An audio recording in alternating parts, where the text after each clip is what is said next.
සාදරයෙන් ආදරයෙන් පිළිගන්නවා ගමන් මගට. මේ මගේ දෙවෙනි වීඩියෝ එක. අද යන්න හදන්නේ ඓතිහාසික වශයෙන් ගත්තොත් සෑහෙන වටිනාකමක් තියෙන තැනකට. එහෙනම් ඉතින් අපි ගිහිල්ලා බලමු කොහෙටද මේ යන්න හදන්නේ සහ මොකද්ද මේ තියෙන තැනට මෙච්චරම ඓතිහාසික කමින් වැදගත් කියලා මම කියන්නේ. හේතු සාධකත් එක්ක මම පැහැදිලි කරලා දෙන්නයි ඉතින්. සබාදහමට ආදරය කරන ඔයත් මාත් එක්ක channel එක subscribe කරලා එකතු වෙන්න. එහෙනම් අපි යමු වීඩියෝ එකට. මේ කන්දෙන් කන්දට ගමන් මග.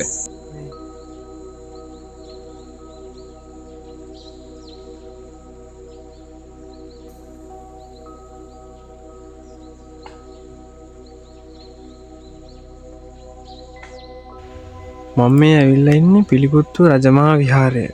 ඓතිහාසික වශයෙන් වැදගත් තැනක් මේක. පූජනීය බිමක්.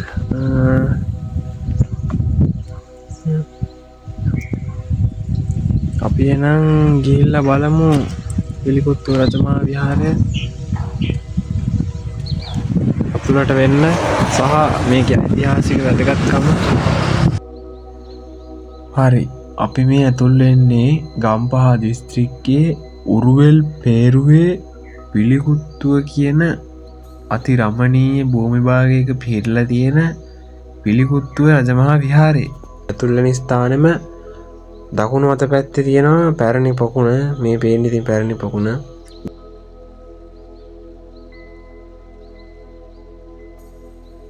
ක්‍රිස්තු පූර්ව යුගවල රාවණා රජුගේ යක්ෂ ගෝත්‍රිකයන් ජීවත් වෙලා තියෙන ප්‍රදේශයක් බවටද මේ පිළිකුත්තුව සලකනවා. ඇතුල් වෙනකොට තියෙන ඒ සාමකාමී බව සහ නිදහස් බව සෑහෙනම ඉතින් ලස්සන ප්‍රදේශයක් පේනවනේ. මේ පේන්නේ පිළිකුත්තු රජමහා විහාරයේ පෞරාණික බෝධිය.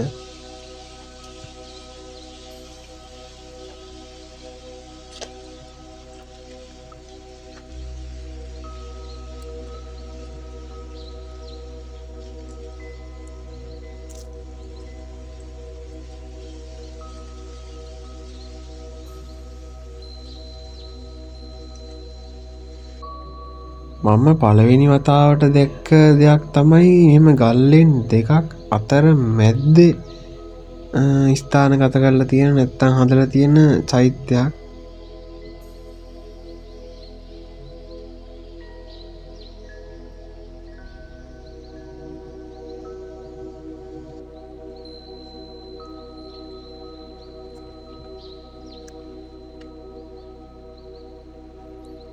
තවත් වැදගත් කාරණාවක් වෙන්නේ ක්‍රිස්තු පූර්ව 1800 පමණ යුගවල රාවණා රාම යුද්ධ ගැටුම් පැවැත් වූ ප්‍රදේශයක් බවටද මෙම පිළිකුත්තුව ප්‍රදේශය විශ්වාස කරනවා. රාවණා රජුරුවන්ගේ මාලිගාව හා අනුබද්ධ ප්‍රදේශයක් බවටද ජනප්‍රවාදවල මේ විහාරය සැලකෙනවා.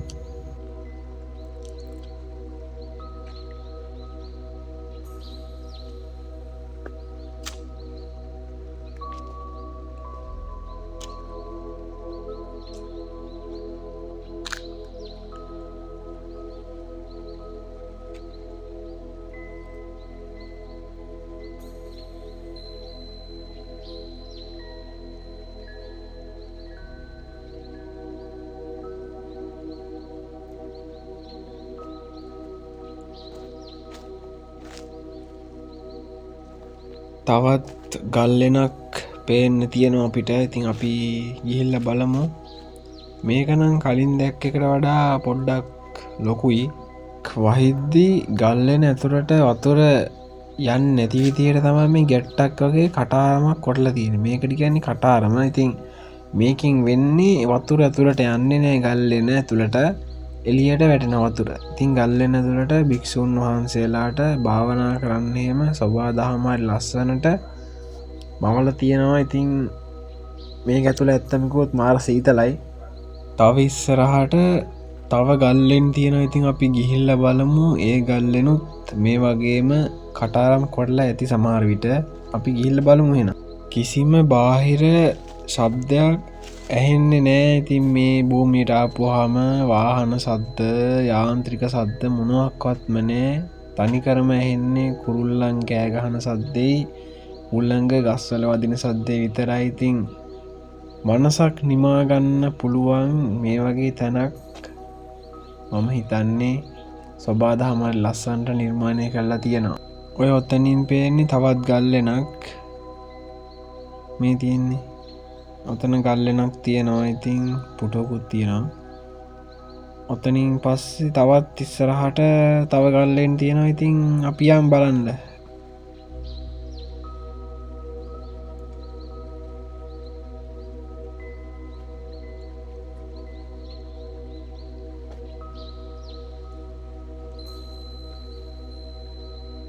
දැන් මම මෙහෙම උඩට එද්දී මම දැක්ක තවත් විශේෂ කාරණාවක් තමයි ඉතින් මේ අර පඩිවලට වුණත් කොන්ක්‍රීට් යොදාගෙන නෑ පඩිවලට වුණත් යොදාගෙන තියෙන්නේ තනිකරම කළුගල් වලින් හදපු පඩිපෙල් තමා තියෙන්නේ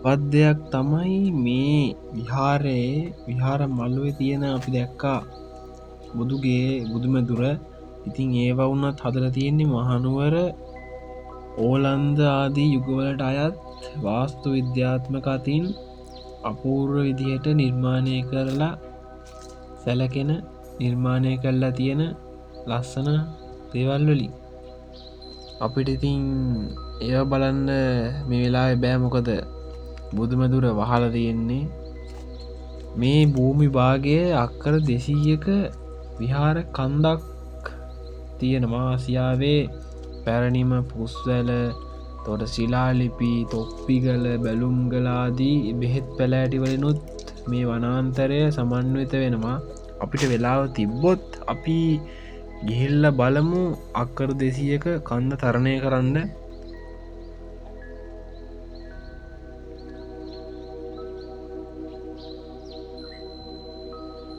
මම ඕගොල්ලන්ට කලින් පෙන්වා වගේම මේ ගල් ගුහාවෙත් කටාරම් කොටල තියෙන ඉතින් මේ කටාරං වලින් මේ ඇතුළට වතුරෙන්නේ නැහැ කොහෙත්ම මේ තියෙන්නේ ඊළඟ තවත් විශාල ගල්ලෙනක් මේ ඇතුළේ ඉතින් භික්‍ෂූන් වහන්සේලාට සමවත්සුවෙන් භාවනා කරන්න ධ්‍යාන වඩන්න පුළුවන් ඉදියට මේ පරිසරය හරි ලස්සනට උරුම කරලා දිල තියෙනවා ඔය තියෙන්නේ කටාරම් ඕයන් වතුරෙන්නේ නැහැ ඇතුළට ඉතින් දැඩි වරසාාවක් පතිතවිද්‍ය වුණත් ඇතුළ හිටිය හැකි මෙතනින් උඩටත් යන්න තියෙන අපිට මෙතනින් උඩට ගියම් පස්සේ පඩි පෙලක් තියෙනවා එතනින් තමයි අර මම කිව්වාගේ අක්කර 200ක කන්ද තරණය කරන්න ආරම්භ වෙන තැන තියෙන්නේ ඉතින් අපි ගිහිල්ල බලමු එතනත් මොන වගේද කියලා අලුත් අත්දකීමක්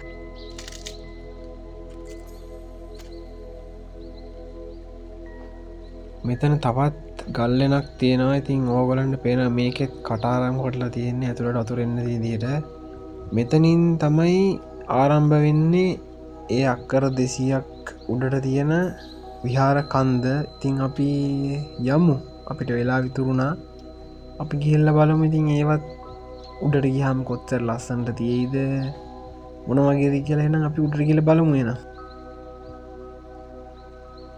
මට වගේම ඔගොල්ලන්ටත් ඇතුල් වෙද්දී වෙනස තේරෙන්න ඇති විහාර කන්දට ඇතුල් වෙද්දී විහාර මළුවේ තියෙන එළිය විහාර කන්දට ඇතුල් වෙද්දි නෑ ඉතින් අර තනින් තැන ඉරේලිය වැටලා තිබ්බට සම්පූර්ණයෙන්ම මේ විහාර කන්ද මම මේ ගමන් කරන ස්ථානය තනිකරම ගස්වලින් වෙලාගෙන තියෙනවා ගස්වලින් මම ඉතින් අර කලින් කිව්වාගේම මේ විහාර කන්ද තමයි ආසියාවේ පැරණිම පුස්වැල එතකොට තොප්පිගල බැලුම්ගලාදී අධි දුර්ලභ බෙහෙත් පැලෑටි ගණනාවකින් සමන්විත වෙනවා මේ විහාර කන්ද තිමෝගොල්ලන්ට බැලූ බැල්මට පේනව ඇති කොච්චර ගස් වලින් වට කරගෙන තිනාද කියල මේ විහාර කන්ද අඩිපාරක් විතරයි තියෙන්නේ උඩට යන්ඩ ඉතින් අපි අඩිපාරදිගේ ගිහිල්ල බලමු තව ඉස්සරහට මොන වගේ දේවල් තියෙනවද කියලා අපි යමු එහෙනම්.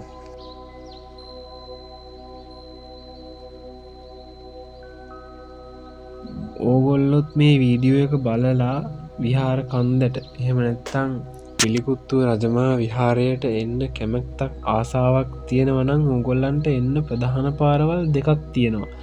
එකක් තමයි කොළඹ නුවර පාරේ මිරිස්වත්ත හන්දියෙන් දකුණට හැරිලා වතුරගම පාරේ කිලෝමීටර 5ක් ගිහින් පිළිකුත්තුව හන්දියෙන් ආයමත් හැරිල මීටර් 500ක් විතර ගිහාම පිළිකුත්තුව රජමා විහාරය හම්බෙනවා. එහෙම නැත්තං අනිත් ප්‍රධාන පාර තමයි කොළඹ නුවර පාරේ යක්කල හන්දියෙන් කිරිඳිවැල ප්‍රධාන මාර්ගයේ කිලෝමීටර් 2ක් විතර බටගොල්ල හන්දියෙන් ආයත් වතුරගම පාරට හැරිලා මීටර් 200ක් විතර ගිහාම හම්බෙනවා පිළිකුත්තුව රජමහා විහාරය.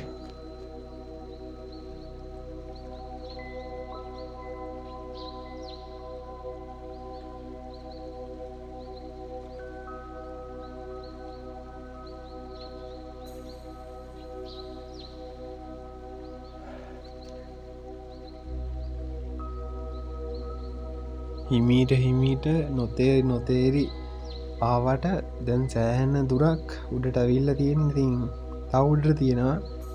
තව ගිහිල්ල බලමු තව ඉස්සරහට මොනවද තියෙන්නේ කියලා.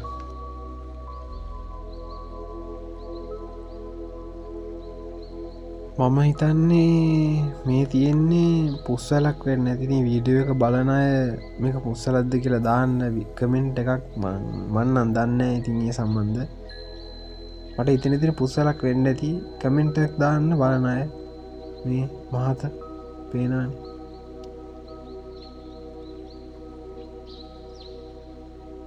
තව උඩට යන්න තව පඩිපෙල් තියෙන ඉතින් අපි උඩට යමු. මේකත් ඉසිකිලි කන්ද වගේම මගේ පළවෙනි වීඩියෝ එක ඉසිකිලි කන්ද. ඉතින් බලපු නැති කෙනෙක් ඉන්නවන අනිවාර්යයෙන්ම වීඩියෝ එක බලන්න. මං උඩින් කාඩ් එකක් දාන්නම්. මේකත් ඒ වගේම ලස්සන ප්‍රදේශයක්. මේ පේන්නේ මේ උඩට පේන විදිහතින් හැම පැත්තෙම කොළපාට විතරයි කැලෑම විතරයි.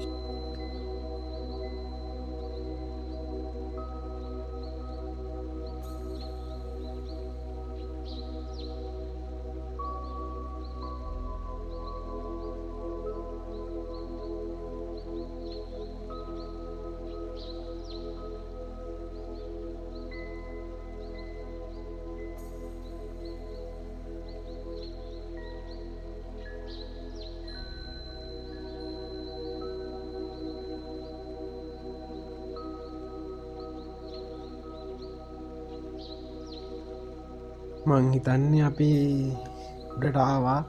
ඉතින් කොච්චර මහන්සියක් වෙලා පඩි නැගකද ආවත් ඒ සේරම් මහන්සිය නිමෙනවා. ඉතින් උඩ තියෙන මේ විදිහ දැක්කහම මාරම ලස්සනයි. ඉතින්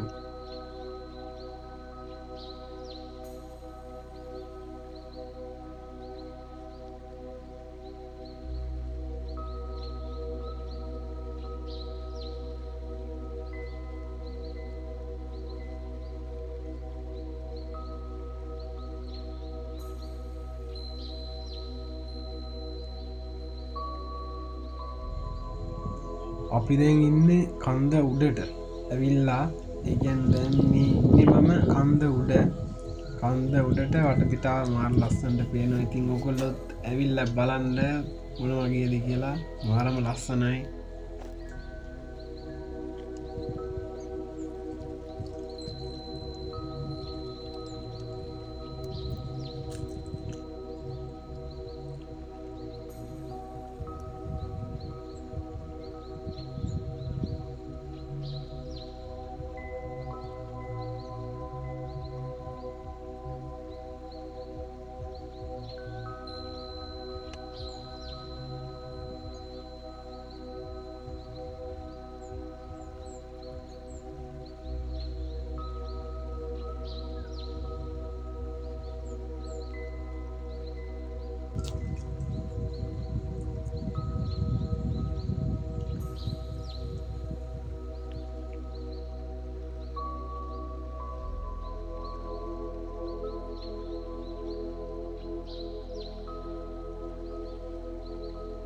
තව චුට්ටක් තියෙන උඩට යන්න ඉතින් අපි ඒටිකත් ගිහිල්ලම් බලමු ඒ වගේම දැන් උගල්ලන්ට පේන ඇති ඈත නොපෙනෙන ගාන්ට මේ කන්දට පේන ඉතින් මාරම ලස්සනයි මේ